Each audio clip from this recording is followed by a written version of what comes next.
interessante que o mundo está passando por uma reorganização. Donald Trump colocou fogo no parquinho. Vai mudar as relações comerciais, as relações políticas e o fluxo migratório. Isso tudo mudou diante de decisões do Donald Trump, né? E o mundo está mais belicoso. A previsão que eu tenho é de uma corrida armamentista. Nenhum país mais pode se dar ao luxo de não se armar. Quer dizer, é um futuro nebuloso, né? É um futuro muito desafiador. O Brasil não tem um histórico recente de envolvimento com guerras. A Guerra do Paraguai. Tem a Guerra do Paraguai e tem uma participação que o Brasil teve indiretamente na Segunda Guerra Mundial, mas não foi uma guerra dentro do nosso território.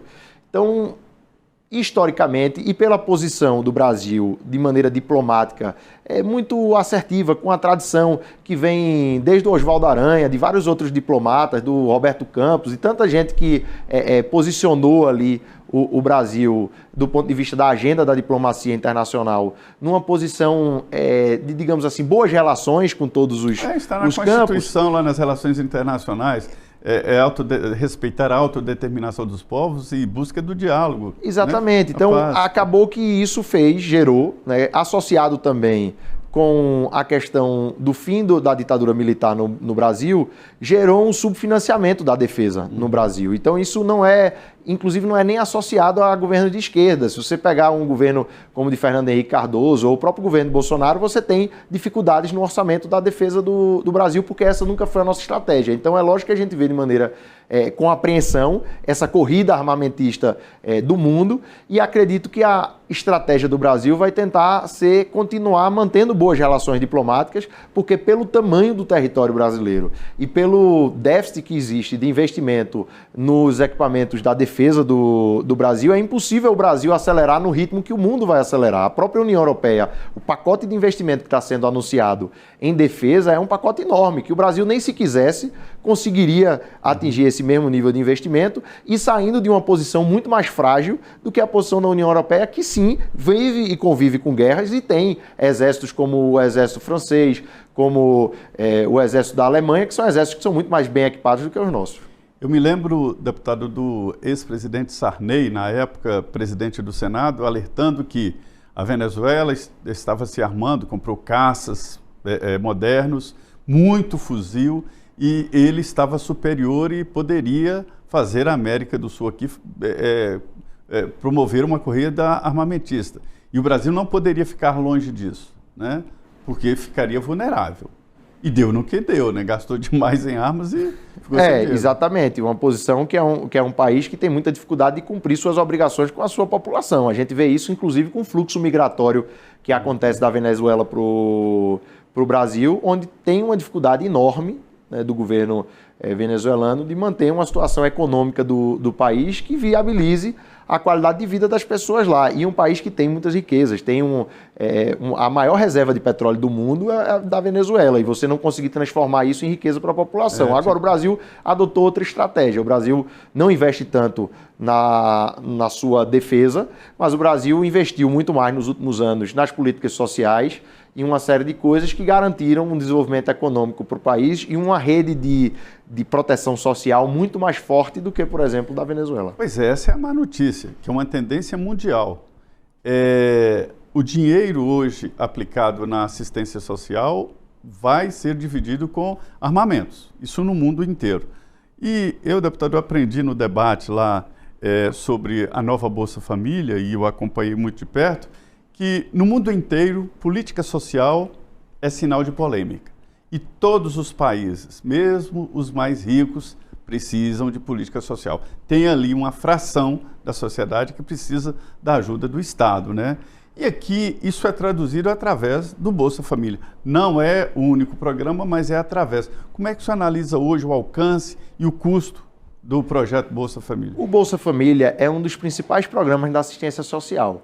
Mas a gente nem pode dizer que ele é o maior. Por exemplo, o orçamento hoje do BPC, do Benefício de Prestação Continuada, que é um programa que é devido a, por exemplo, as pessoas com deficiência, as famílias que têm pessoa com deficiência de baixa renda e também aos idosos, de baixa renda, hoje ele tem um orçamento superior ao orçamento do Bolsa Família. Um orçamento que hoje o BPC, se não me engano, gira em torno de 120 bilhões de reais, onde o Bolsa Família está na faixa de 90 a 100 bilhões de reais. Mas o Bolsa Família virou um símbolo porque é um símbolo do combate à fome e à pobreza, foi o grande vetor do combate à fome no primeiro governo do presidente Lula, onde Lula se elegeu com a proposta do Fome Zero, mas o que terminou consolidando o governo do presidente Lula como um governo que tirou o Brasil do mapa da fome foi o programa Bolsa Família.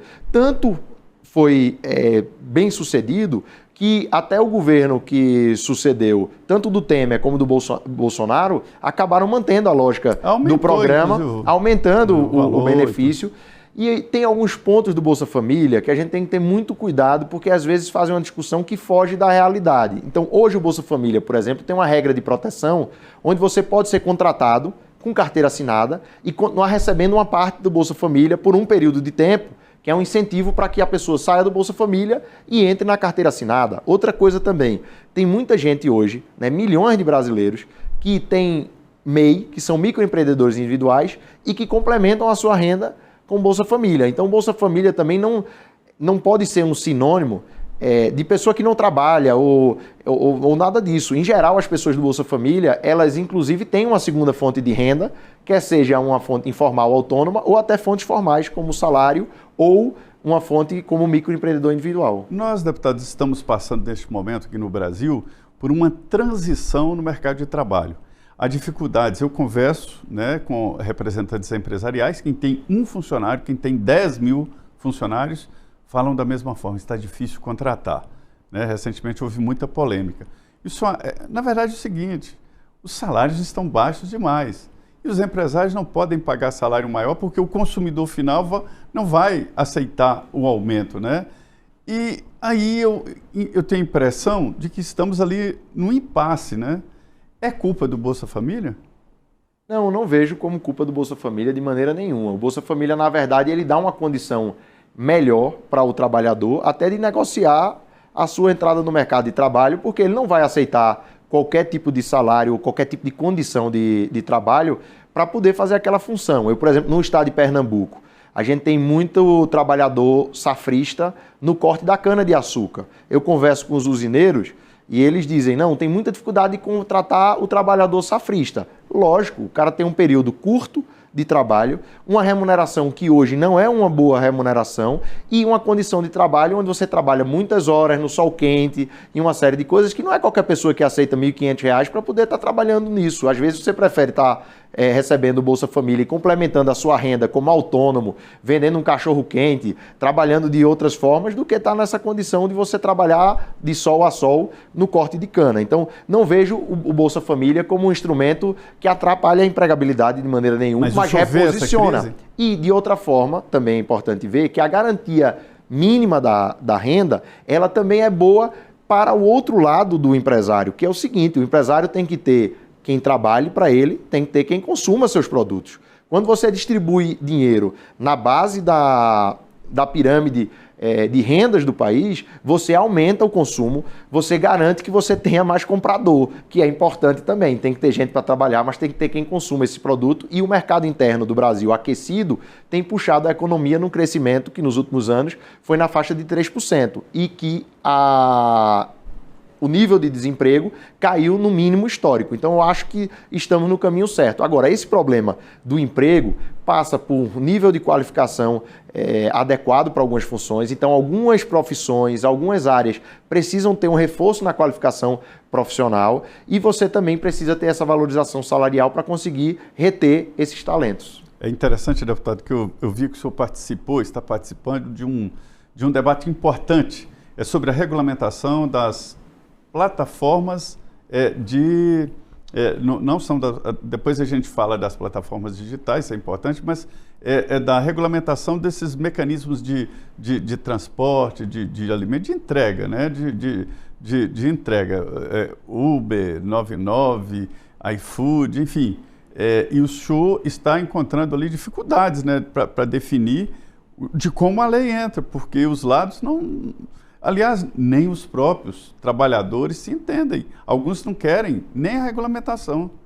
Exatamente, até porque essas categorias, elas nascem pulverizadas, elas nascem num trabalhador que trabalha de maneira individualizada e que tem a dificuldade de perceber que ele faz parte de um coletivo, de um conjunto de pessoas que têm as mesmas demandas, que são aqueles trabalhadores que trabalham junto com eles. Então, o próprio surgimento da liderança, a formação de associações, de sindicatos, é difícil, porque o trabalhador ele tem que se entender enquanto parte de um conjunto para poder participar disso. Mas nós temos visto na discussão, principalmente dos entregadores de aplicativo, que é uma categoria mais fragilizada, a categoria dos Ubers tende a ter uma renda um pouco mais alta e tende a ter um histórico diferente dos entregadores de aplicativo. Hoje, os entregadores de aplicativo, que já foram cerca de 50 mil brasileiros, hoje são mais de 360 mil brasileiros, cresceu de uma maneira muito acelerada, são muitas vezes jovens que acabaram de sair da escola, do ensino médio, que não tem outra opção de renda e que pegam uma bicicleta para fazer a entrega ali.